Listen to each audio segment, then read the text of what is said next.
What's good, folks? My name is James Saydee Jr. Let's get to it. So Bill Gates makes a major climate change reversal after years of doomerism. People will be able to live and thrive, the New York Post states. Bill Gates changing his position on climate change. How dare you? Climate is a super important problem.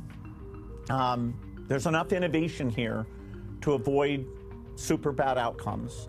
We won't achieve our best goal, the 1.5 or even the 2 degrees. And as we go about trying to minimize that, we have to frame it in terms of overall human welfare, not just everything should be solely for climate. When the climate activists who have been very supportive of what you've done and you've been very supportive of what they've done, read this.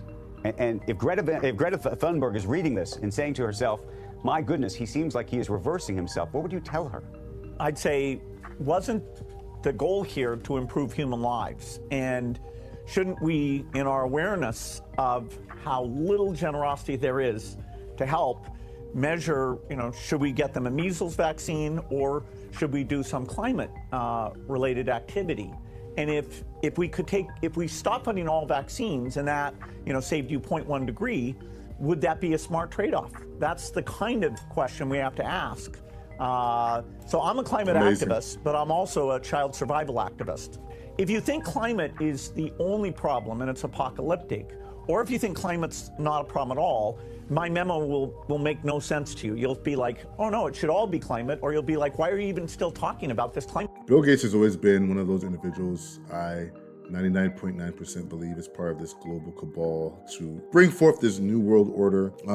He spearheaded this whole climate change conversation for most of my life because, of course, if you're worth over $100 billion, there's a lot of things you can do and you can scale pretty fast. He's saying if you're one of these people that have this idea that it's a doomsday scenario, my message is not going to be for you. And then he also said that if you're one of those people who just don't believe in climate change at all, my message is also not for you. And of course, we're going to get into why Bill Gates is having this change of position. But Trump, of course, made a response. Let's take a look at that. He said, parentheses, we just won the war on the climate change hoax. Bill Gates has finally admitted that he was completely wrong on the issue. It took courage to do so, and for that, we are all grateful. Mega. Let's go. That's a W. Let's eat one. Let's eat one. That's a W. In terms of the loss of human life, you say that climate change will be many times or could be many times more deadly than the COVID-19 pandemic. Make that connection for us. How much worse could it be? Yeah, so the deaths will just go up over time as you get more heat waves, forest fires, and most importantly, the inability to go outdoors and do farming. The temperature rise is based on the total cumulative amount of CO2 we put in the atmosphere. No beach you ever went to will be around.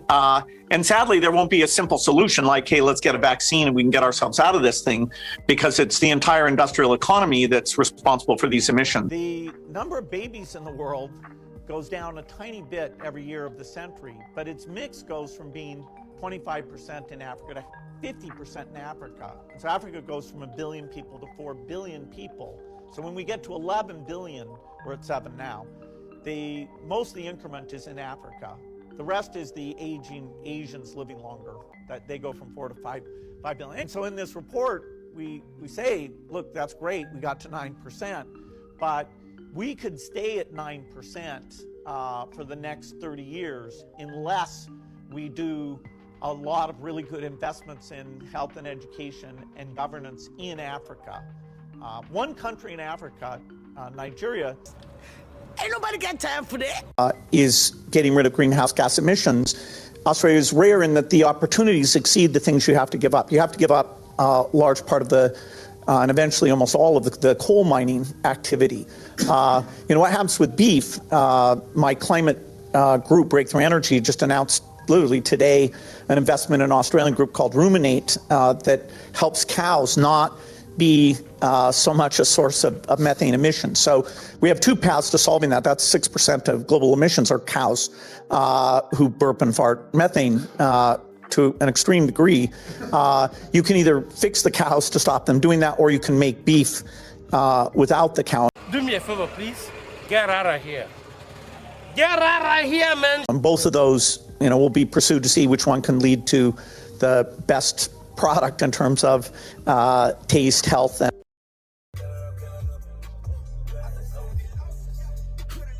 my awareness of climate change really came when I was visiting Africa and seeing that as the crops failed there more and more because of the temperature increase, that was leading to malnutrition. And of course, when malnutrition goes up, that increases deaths. It means that kids are not able to develop either physically or mentally. There's reasons to believe that by using the latest techniques of being able to sequence genes, using AI, using satellite data, that for all the crops, not just the main cereal crops, we can make them far more productive and far more climate resilient. They'll be able to improve the lives of over 500 million farmers. And so, this is a very fundamental, top of the list thing to address climate adaptation. Of course, we don't just want these improvements to be in the lab. We want them to scale up. We're impatient to see this done. Prioritizing the highest impact interventions like we do in health will be very important. But I think we'll look back on. So at this point, I thought they were creating this entire carbon footprint infrastructure. And I was wholeheartedly believing like they were going to implement that here in the United States of America. We're going to have this social credit / carbon scoring system that monitors our everyday action, what we eat, how far we travel, how much we speak to one another, and it's of course going to penalize us and reward us based on adherence to Big Brother. But again, the question is, so why is Bill Gates changing his tune? We all understand he is. Why is he taking this position? All right, so in regards to the why, this is part of my theory. Bill Gates has invested billions of dollars into the AI rat race. And of course, we've heard President Trump and a lot of world leaders speak on how they're investing trillions into the new AI infrastructure. This is going to be the infrastructure of the future.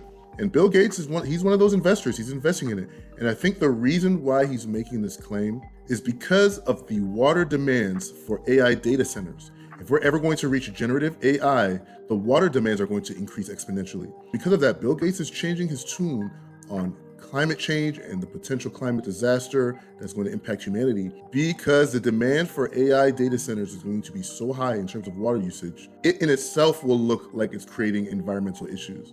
One data center today, of course, has the daily water usage of about a town of 10,000 people. Data centers are part of the lifeblood that powers big tech names like Meta and Google, and they face rising risks from climate change. Here's Diana Olick with a deep dive on that story.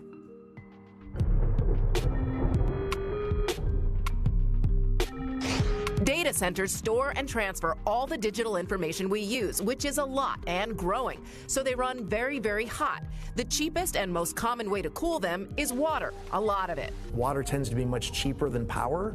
And so it's a pure financial decision for many players. In just one day, the average data center could use 300,000 gallons of water to cool itself, the same water consumption as 100,000 homes, according to researchers at Virginia Tech, who also estimated that 1 in 5 data centers draws water from stressed watersheds, mostly in the West. There is, without a doubt, risk if you're dependent on water. These data centers are set up to operate 20 years.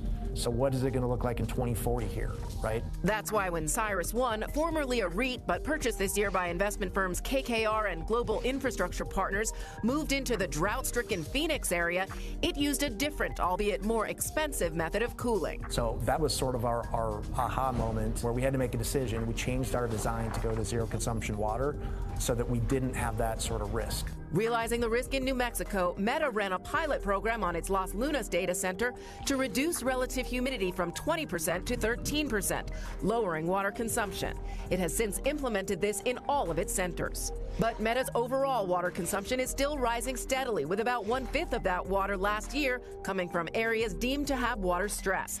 It does actively restore water and set a goal last year to restore more water than it consumes by 2030, starting in the West.